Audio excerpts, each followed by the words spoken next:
Everyone please rise for the Pledge of Allegiance. Pledge allegiance to the flag of the United States of America and to the republic for which it stands, one nation, under God, indivisible, with liberty and justice for all. If everyone could please remain standing, we are going to, I'd like to have everyone observe a moment of silence for a wonderful resident that we lost last week. Nancy Donahue passed away, and she was the epitome of service to your community. She was an excellent role model for our future generations of who should appreciate history and also care about the future of your community. I had the pleasure of having many phone conversations with Nancy, and she was just a lovely, lovely person. And so we're going to take the moment to think of Nancy and think of all the service that she gave to the community.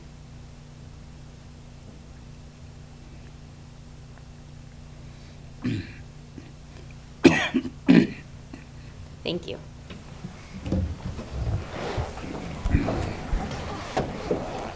Roll call, please. Campbell. Here. Dempsey. Here. Fournier. Here. Hammond. Here. Brown. Yes, here. Voorhees. Here. All right, we will move on to announcements, acknowledgments, communications, and reports. We do have a proclamation in honor of Nancy.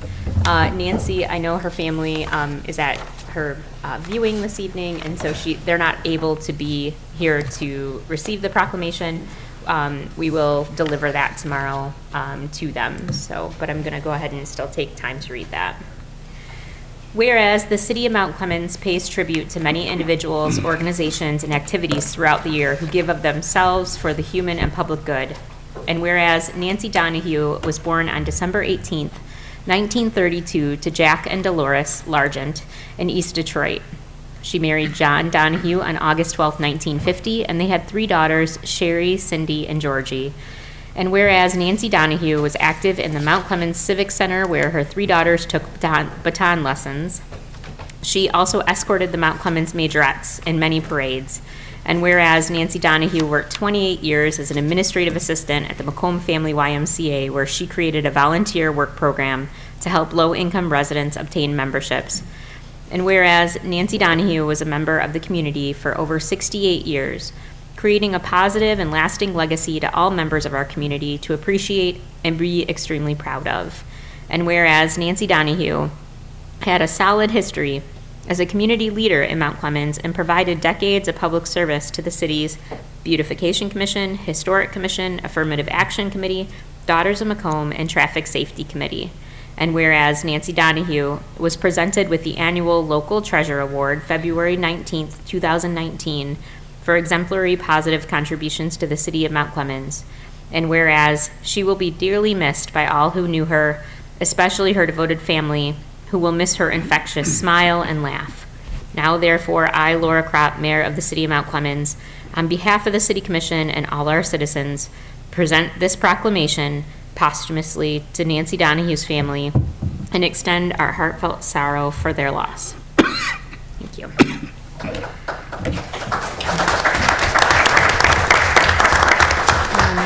Do we have any other announcements, acknowledgements, communications? Okay, hearing none, we will move on to adoption of the agenda. Mayor Kropp, I move that we adopt the agenda as presented. Support. Call the roll, please. Campbell. Yes. Dempsey. Yes. Fournier. Yes. Hammond. Yes. Kropp. Yes. Menser. Yes. Voorhees. Yes. Okay, this is the portion of the meeting where we allow the public to participate.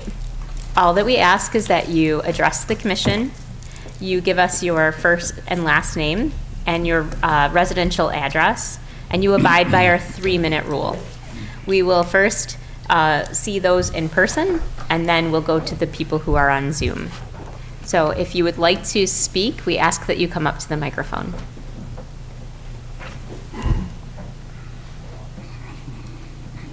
Hello, good evening. I would like to introduce myself. I'm Carol Jarko. I live at 123 South Wilson. I have lived in the city for 68 years. I am a 1970 graduate of Mount Clemens High School. I can hardly believe that I am here to discuss this issue with you, but I am here tonight representing myself and 400 other concerned citizens. On June 29th, 2022, the Detroit Free Press published an article in which the Mount Clemens Public Library children's librarian, Ms. Joyce Crom, announced her intention to begin drag queen story time at our Mount Clemens Public Library. The same article included photos of a transgender individual dressed in drag posing in the children's section of the library with LGBTQ theme books written for children displayed prominently atop the shelves. We acknowledge the dignity and worth of each person, LGBTQ or otherwise. We affirm the freedom of adults acting with informed consent to make decisions that permanently alter their bodies. But we have a message for our Mount Clemens Public Library: leave our children alone. We refuse to allow our children, grandchildren, and the children of our community to be subjects in this vast human experiment. We also react strongly to this move that oversteps parents, preempts their timing, and seeks to directly influence children in the area of their sexuality. We emphatically request that our library, its director, and children's librarian leave the sexual education of children to their parents. We ask for the immediate discontinuation of plans for the proposed drag queen story time and the removal of all display books from the children's section of the library that promote the LGBT lifestyle. We have already expressed this request to the library board. However, given that you, our city commission, and the school board appoint 3 members each to the library board, we urge you also to act to correct this overstep and protect parents' rights in this vital matter. We have 400 concerned citizen signatures. This is the county seat. Other communities are watching us, and let's have some support here. Thank you for your time.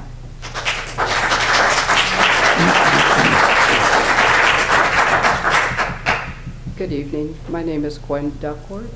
I live at 157 Colonial Court, Mount Clemens, 48043. Our overarching objectives in this effort are twofold. Number one, drag queen programs for children that are associated in any way with our library must be halted immediately, and LGBTQ books and media directed toward children must be removed from our library. Number two, most likely this will require that a new director be hired. Specifically, though, knowing that neither of these is within your direct authority, we've come here tonight with 3 additional objectives. One, to inform you in greater detail of the unacceptable situation at our library. To distribute to each of you a copy of the bylaws of the Library Board of Trustees, which seem to have been treated as a top secret document in our city instead of as readily available public information. These bylaws are the second document in your folder. You'll notice on page 1 that the City Commission has authority to appoint, not merely to approve, members of the Library Board. Which brings us to our last objective tonight, to formally request that the Commission take firm hold of the limited authority the bylaws and district library structure allow and begin to actively vet prospective board members. We want board members who are ready to place the standards of our community above the policies and ideologies of the Library of Michigan, American Library Association, and Michigan Library Association, and who will confidently and competently assure that any director they hire does the same. Thank you.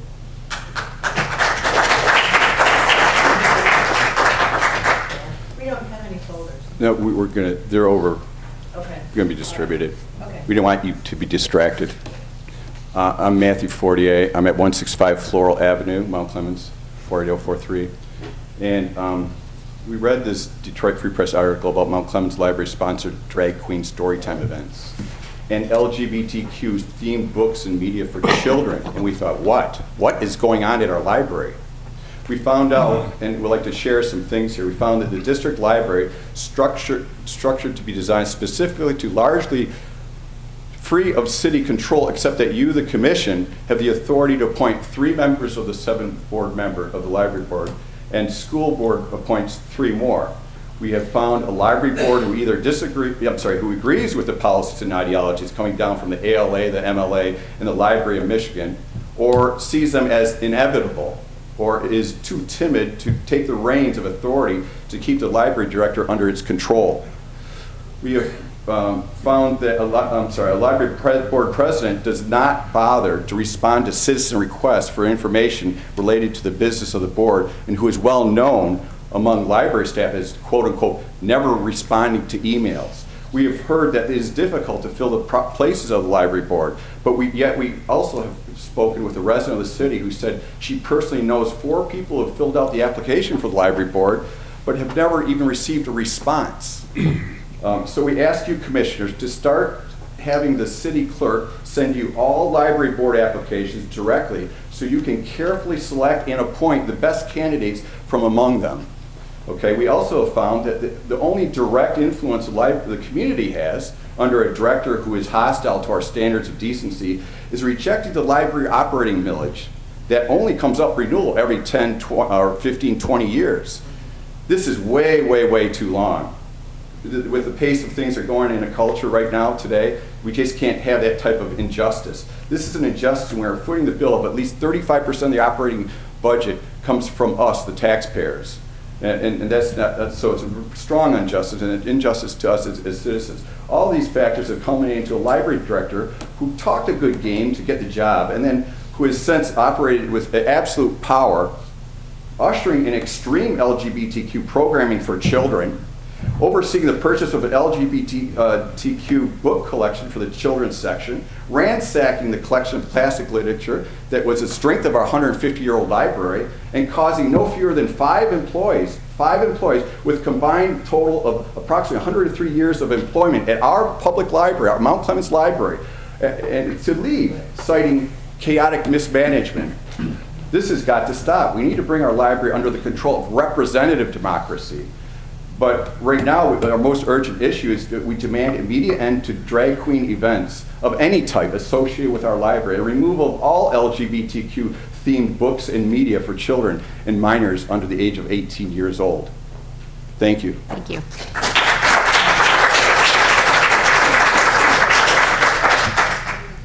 John Foliano, 102 Morass, Mount Clemens.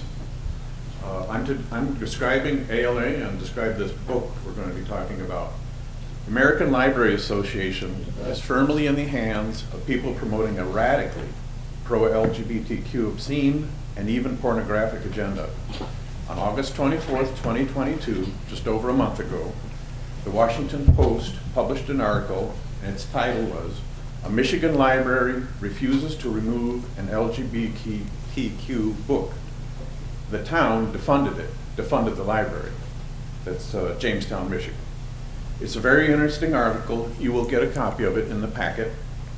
It turns out that the young adult branch of the ALA, which is incorrectly referred to in the article as NLA, chose 10 books out of all the young adult books published in 2020 to give awards to. And one of these 10 awards was given to a memoir about growing up non-binary called Gender Queer. As a side note, in case you're not familiar with the title Young Adults, the label in the library, those are books directed at kids 12 to 18 years old. That's not quite an adult. So back to Gender Queer book. If you're watching this at home with children, or if you're just tired of hearing this sort of obscenity, I suggest you mute the sound as I describe this book. I'll raise my hand when I finish with the description. These are quotes from the Washington Post. The 239-page graphic novel, and I am quoting from the Washington Post, the book contains illustrations of masturbation, sex toy, oral sex, as well as depictions of menstrual blood. A citizen, still quoting the article, a citizen of Jamestown, Michigan, objecting to this book at a board meeting, stated on page 135, "I can see a middle-aged man with an erection touching another young man's erection. possibly a man younger than 18, closing the quote. You can unmute. This is the kind of trash that the American Library Association is giving awards to. We want no part of this. Jamestown, Michigan ended up defunding its library by voting down the library operating millage renewal. Jamestown, Michigan's library will be closing. I will finish by saying that as we speak, this same book, Gender Queer, is listed online as having been purchased by the Mount Clemens Library, and it's in process of being cataloged before it's placed on the young adults' shelves for our children. Thank you.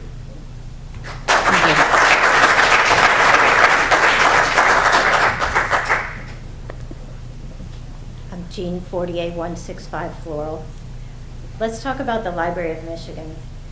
Their checklist of benchmarks for the libraries is big on things like focus groups, suggestion boxes, community surveys, but there is one topic they're ready for us on.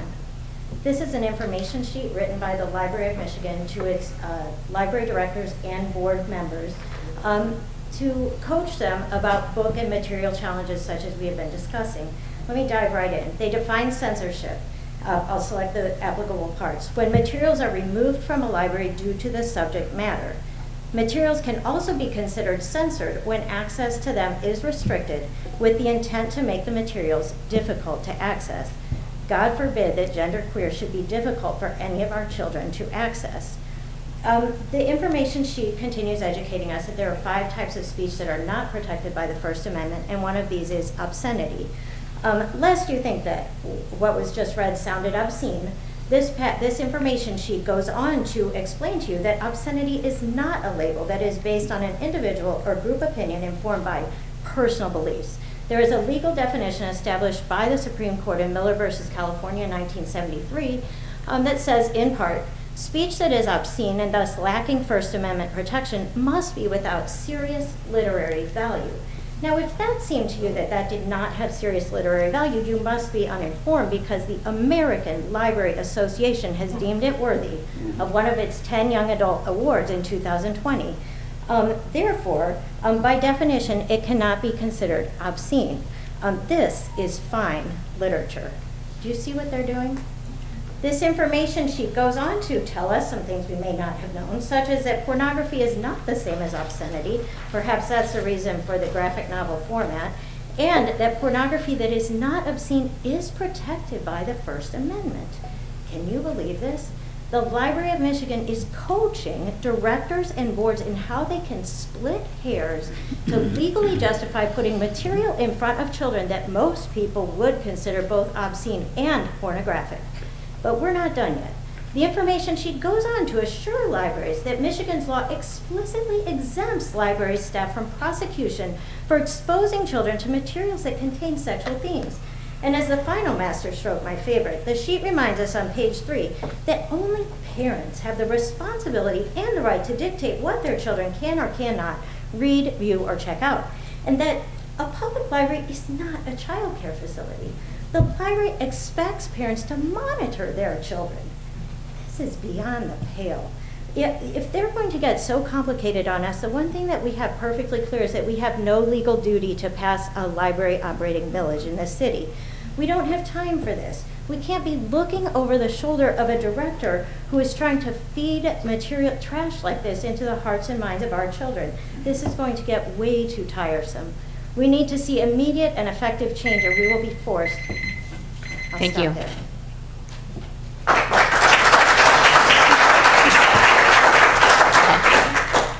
Sarah Stahl, 89 Grove Park. As a parent of 2 young children, I find the position of the Library of Michigan takes on this information paper outrageous.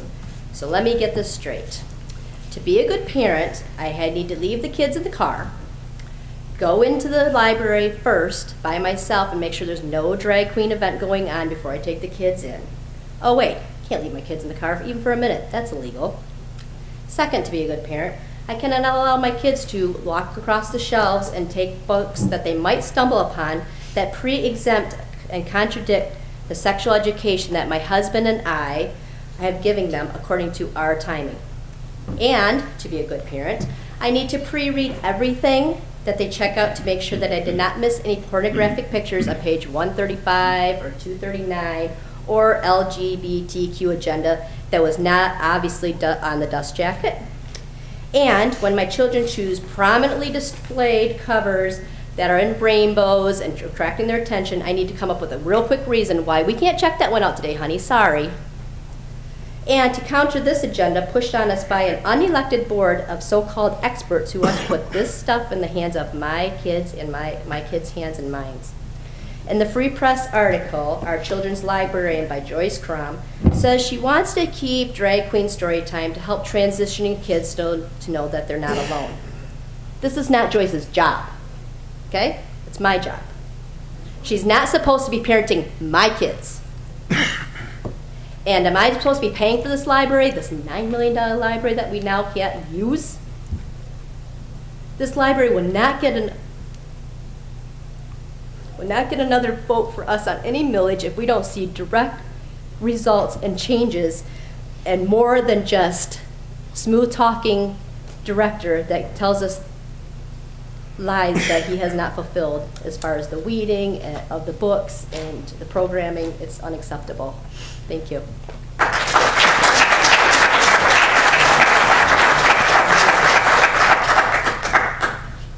Hello, my name is Connie Kanza. I live at 38310 Kelmar, Clinton Township, 48036.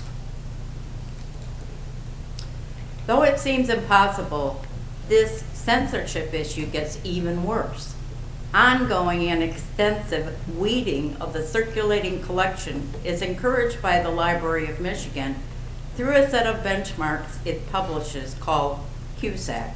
This is a voluntary program that recognizes libraries achieving these benchmarks.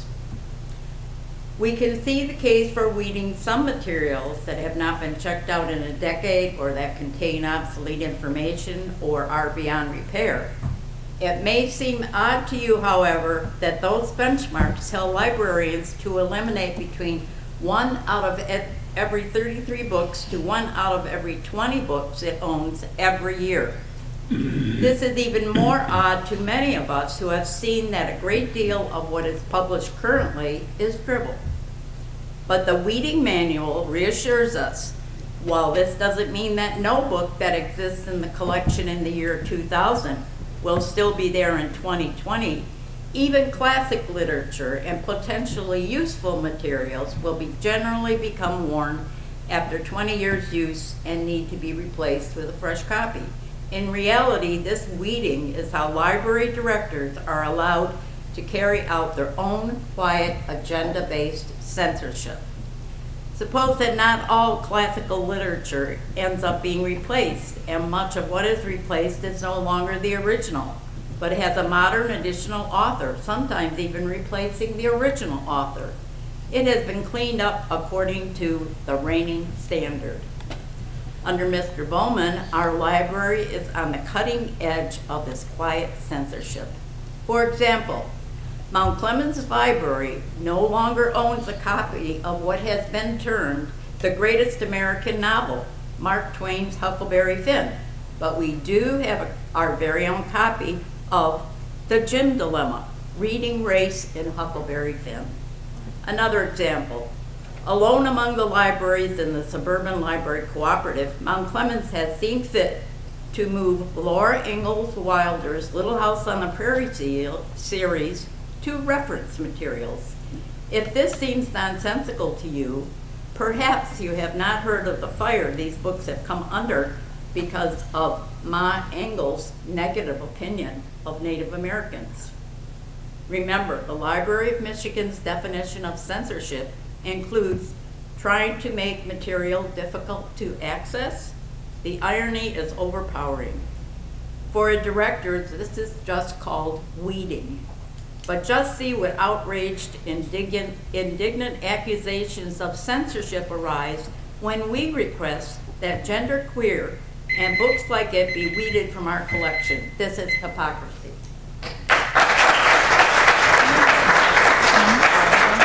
My name is Patricia DiVigilio. Okay, go ahead, sorry. Patricia DiVirgilio. I live at 22 Michigan Street. First of all, let me say that over the last couple of years, I've averaged checking out 2 or 3 books a week from our public library. Okay? And I'm here to defend parental rights.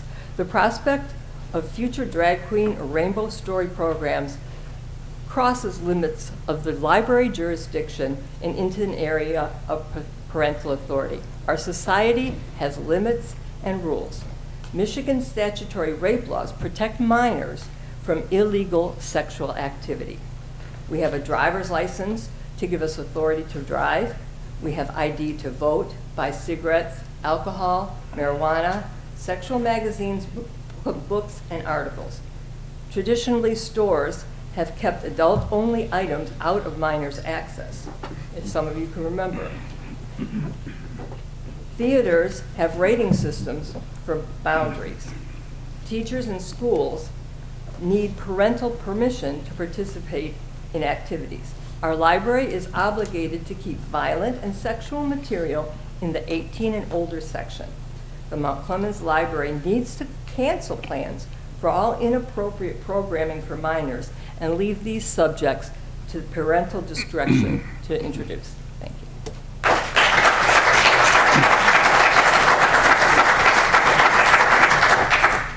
Hi, my name is John Barrett. I live at 240 Robertson, Mount Clemens.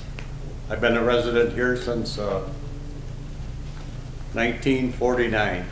I'm not a native.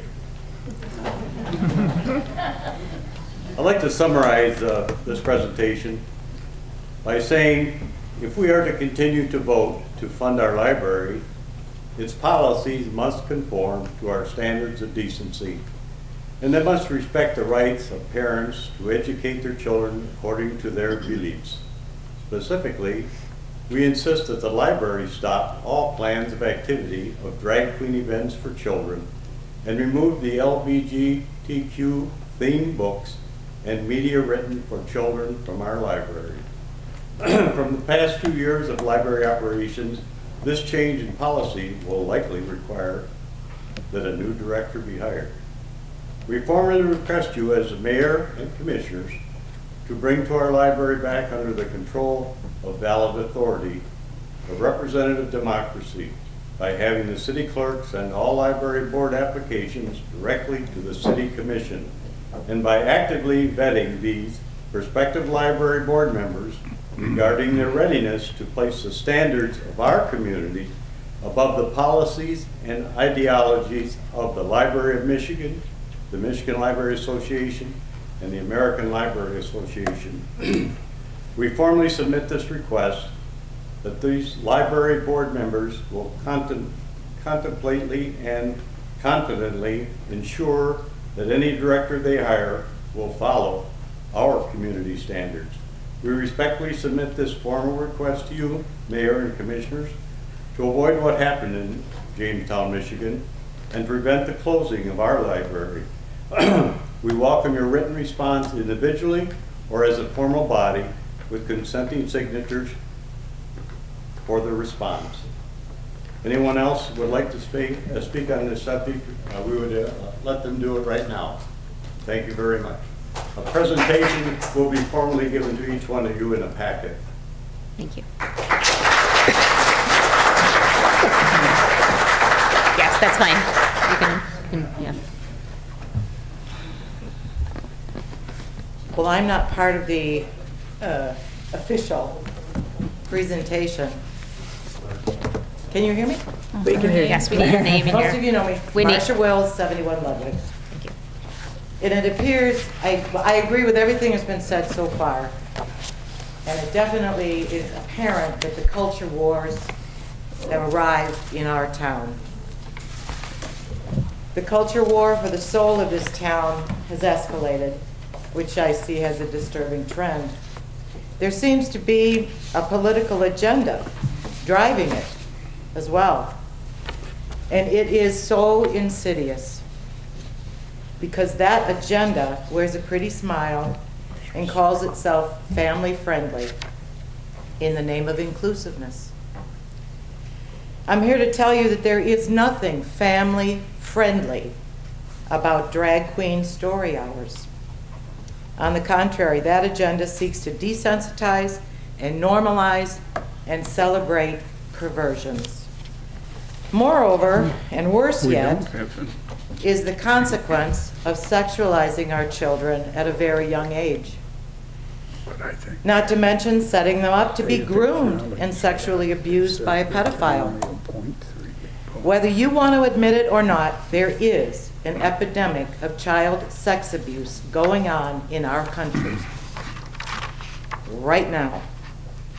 So I beg you, please stop adding fuel to that fire. Thank you.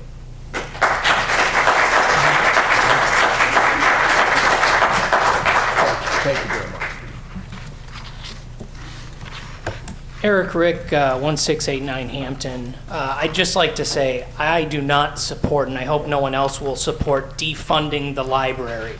If there needs to be a more active engagement on choosing board members and more discussion about it, that makes sense. Obviously, some members of the community are very upset with the direction it's going.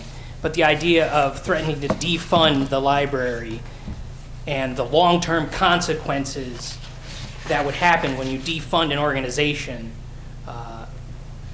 I feel is reckless at best. Thank you. Is there anyone else in? Go ahead. Read my mind, Patrick. Patrick Abajuda, 16557 Howard Drive. I'm here to talk about our favorite subject. It's been a few months since we talked about it. I know there's been some movement on the legal end. It's October, November. We have neighboring cities that have it on the ballot. I think we're missing the ship again. We need to do something hopefully soon. I'm hoping that we have something planned, and there's been meetings happening, and I'm just looking for an update. Thank you. Do we have anyone on Zoom? No. Okay, all right. Seeing no further public comments, we will go ahead and move on to, the approval of the minutes. Sorry, administrative responses. I'm just cutting you out, sorry. Go ahead. At the September 19, 2022 commission meeting, during public comment, a resident reported a problem with rats and pigeons due to a neighbor ground feeding the animals. He wanted to know if we could create an ordinance to address this problem. The city attorney found an existing ordinance to address this specific issue. We are also looking into other options for an ordinance to address the issues surrounding rat problems. During that same public comment, residents reported poor conditions of Esplanade Street. They also wanted to know if trees could be planted in the median on Esplanade. The street department patched some of the areas on Esplanade, and trees are scheduled to be planted in the spring of 2023. Does anybody have any questions for Mr. Shipman? Okay, hearing none, we will go ahead and move on now to the approval of the minutes. I move to approve the City Commission meeting minutes for September 19th, 2022. Support. Roll call, please. Dempsey. Yes. Fournier. Yes. Hammond. Yes. Crop. Yes. Menser. Yes. Voorhees. Yes. Campbell. Yes. Okay, we'll move on to general business. Our only agenda item under that today is purchases and payments of invoices. I move to approve purchases and payment of invoices as presented. Support. Are there any questions or comments? Okay, seeing none, we will go ahead and call the roll, please. Fournier. Yes. Hammond. Yes. Crop. Yes. Menser. Yes. Voorhees. Yes. Campbell. Yes. Dempsey. Yes. All right, moving right along, consent agenda. Move to approve consent agenda as presented. Support. Roll call, please. Hammond. Yes. Crop. Yes. Menser. Yes. Voorhees. Yes. Campbell. Yes. Dempsey. Yes. Fournier. Yes. All right, your turn again. City manager's report. All right. Construction on the new parking lot at the Carnes Community Center is underway and expected to be completed by October 17th. The fire department will be hosting their annual open house on Sunday, October 16th from 12 to 4. Come out and have some donuts and cider and meet your firefighters. Mount Clemens has been sub-awarded $39,862 by SMART through the American Rescue Plan Act. This funding will be used towards operating costs for Dial-A-Ride. Thank you to Carol Dolan for all the hard work on this project. Our new recreation coordinator has been busy setting up the framework for programming and events. She will be at an upcoming commission meeting very soon to give a brief presentation on her plans for Mount Clemens recreation. Some upcoming events in the downtown area. October 7th through the 9th, Macomb County Pride Fest will be downtown featuring a pub crawl, midway rides and games, live entertainment, and a pet parade. On October 15th, Day of the Dead Fiesta, 1 p.m. to 7 p.m., located in the parking lot next to the Anton Art Center, featuring family fun, food trucks, vendors, and live entertainment. October 2nd, a big day downtown. It's our Halloween Spooktacular from noon to 3, located at Macomb Place and Cherry Street, excuse me. It'll be featuring trunk and treat family-friendly trick-or-treating hosted by the Mount Clemens Optimist Club, located in the Macomb County parking structure from noon to 3. The Mount Clemens Lions Club will be offering free vision screening in the Discovery Center from noon to 3. Roscoe the Clown will be putting on a show at 1 p.m. located at the Fountain Stage. Mount Clemens Kiwanis Cakewalk will be from noon to 3, located on Macomb Place. And Pop Sweets and Treats Truck and Treat will be from 4 p.m. to 8 p.m. next to the Anton Art Center. Okay, thank you very much. Does anybody have any questions or comments for Mr. Shipman? Okay, seeing none, we will go ahead and move to the second opportunity for the public to address the commission. We ask that, again, you come up to the microphone, you give us your full name, your residential address, and you abide by our 2-minute rule. We'll first take people who are in person, and then we will go ahead and move on to our Zoom. Is there anyone from the public who would like to address the commission at this time?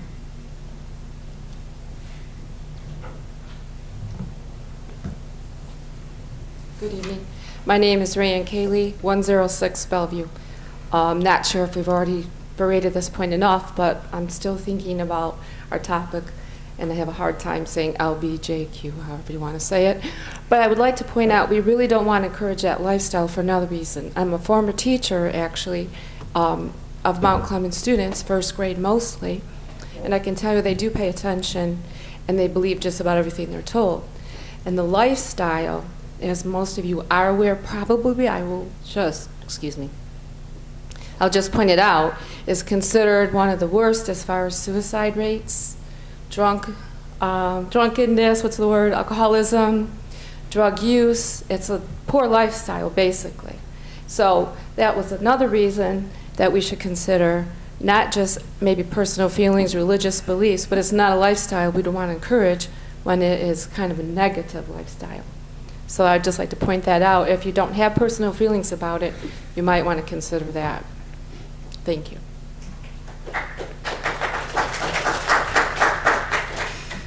Hi, my name is Amy Peruggi. I live at 37772 Charter Oaks Boulevard in the city of Clinton Township, Michigan. For the last 21 years, I have been a social worker, and I currently am an individual therapist in the city of Clinton Township. I have heard the arguments, and I am definitely against having this drag queen story hour, not only for the city of Mount Clemens, but my concern is that it will also fan out into other cities, including my own.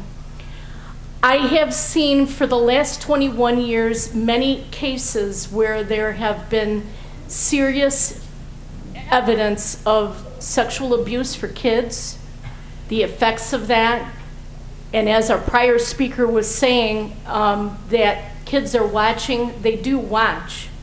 My concern is for not only what is going on in the libraries, but what is going on in the educational system, especially in Macomb County proper. I have heard that there are other cities who are actually talking about LGBTQ education to 5th graders. The last time I checked, anybody who is in 5th grade doesn't really understand what sexual orientation is or doesn't understand what LGBTQ is in the first place. And furthermore, I have my own personal opinion about when the age of understanding is as far as comprehension. It used to be between 25 for females, 27 for males.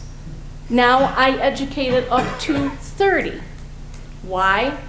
Because most of the kids now that we see are engaging in too much of video games, not enough imaginary play. Thank you.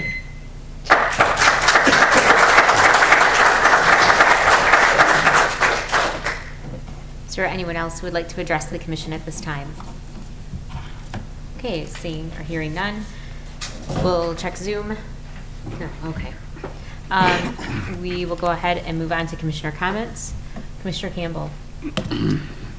I have no comment tonight. Thank you. Commissioner Hammond. No comments. Thank you. Thank you. Commissioner Fournier. There was a lot of, it seems like I have to comment on something. There's a lot that was expressed tonight and a lot of emotion and different views.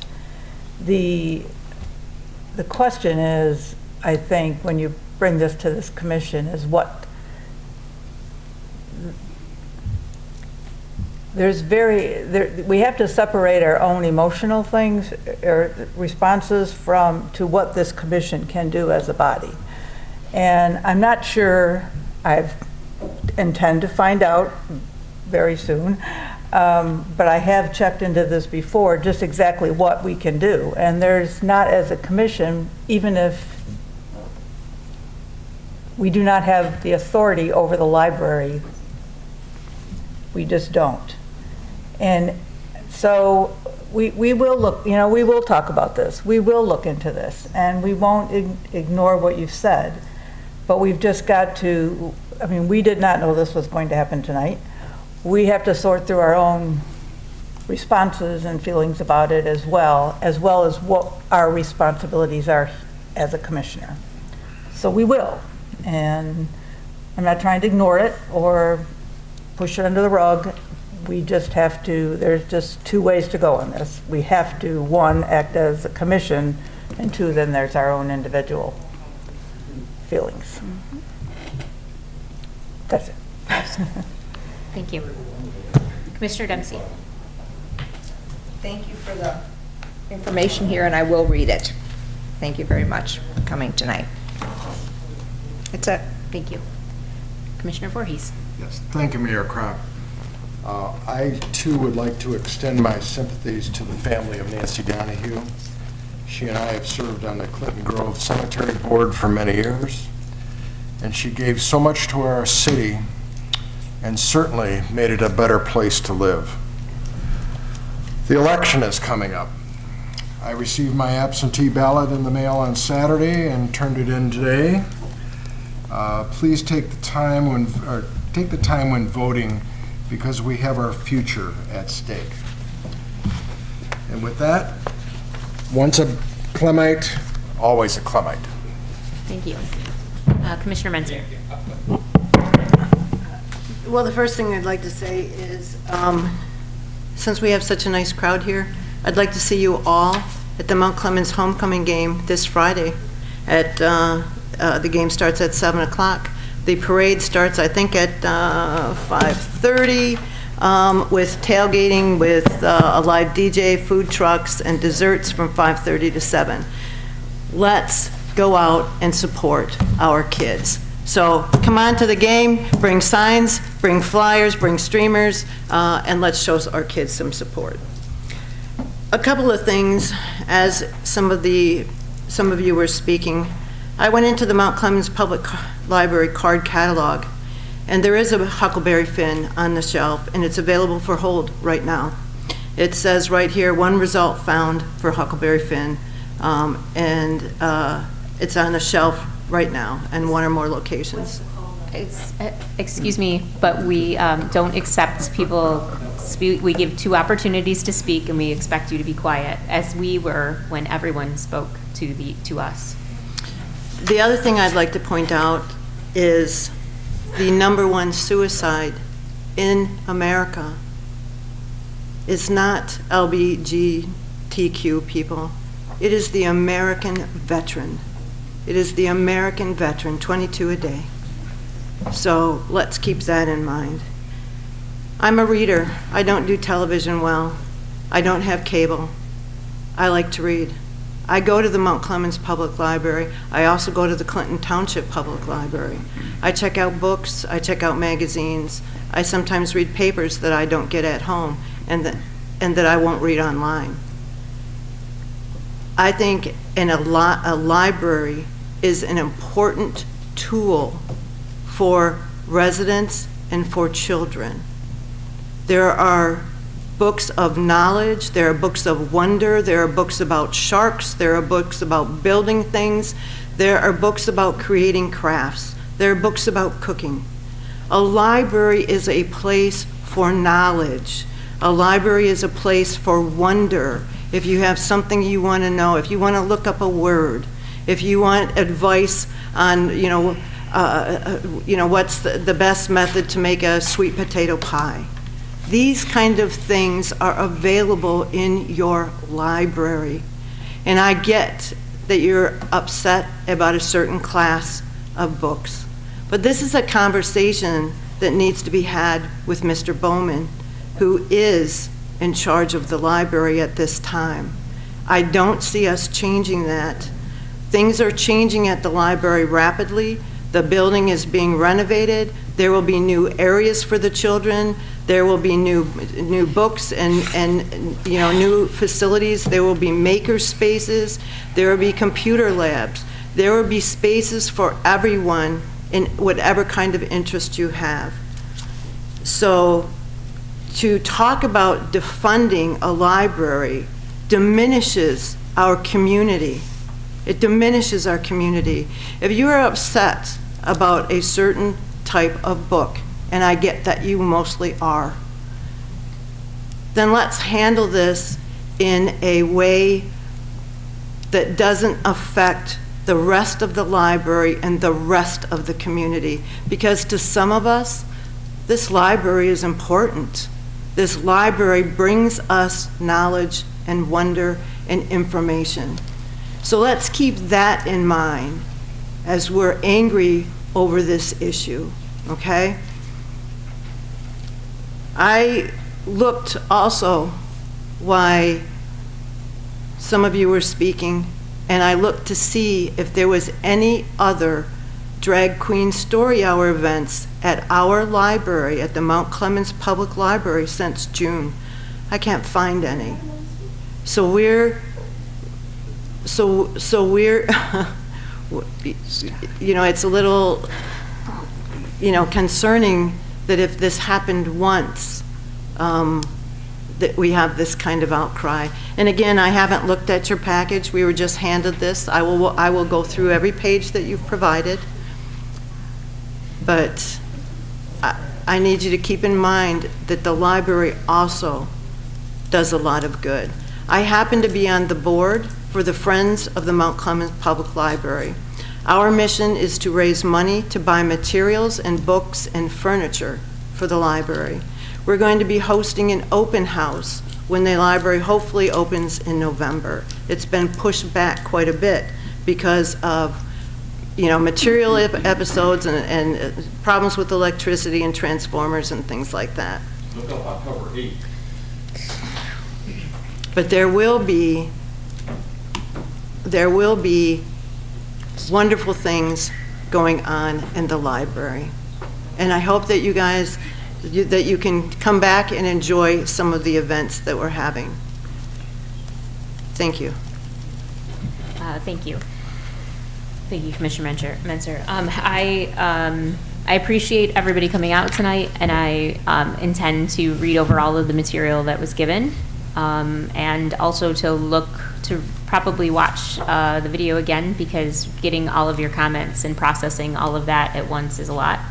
And so when we take an oath as elected officials, we take an oath to represent everyone. And that doesn't mean making everyone happy. And as my sister bought me a shirt for Christmas, it said, "You can't make everyone happy, you're not a taco."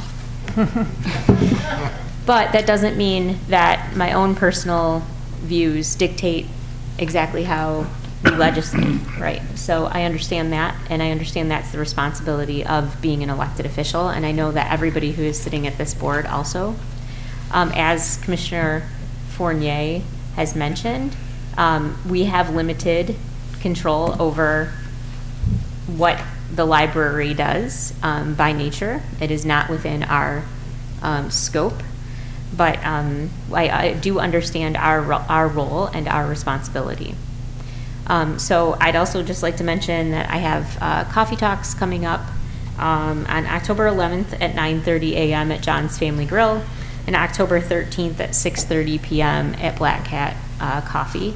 It's just an opportunity to talk about current events in Mount Clemens and share a cup of coffee and meet some of the neighbors, and it's usually a very pleasant evening and morning.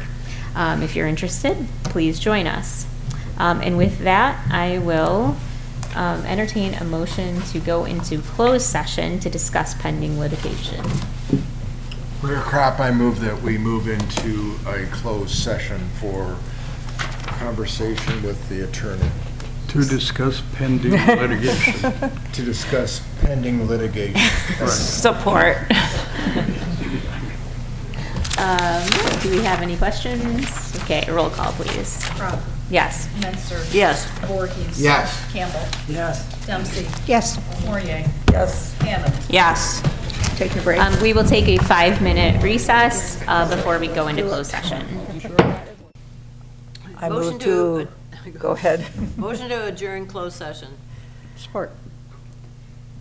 Roll call, please. Menster. Yes. Voorhees. Yes. Campbell. Yes. Dempsey. Yes. Fournier. Yes. Hammond. Yes. Kropp. Yes. Motion to adjourn the meeting. Second.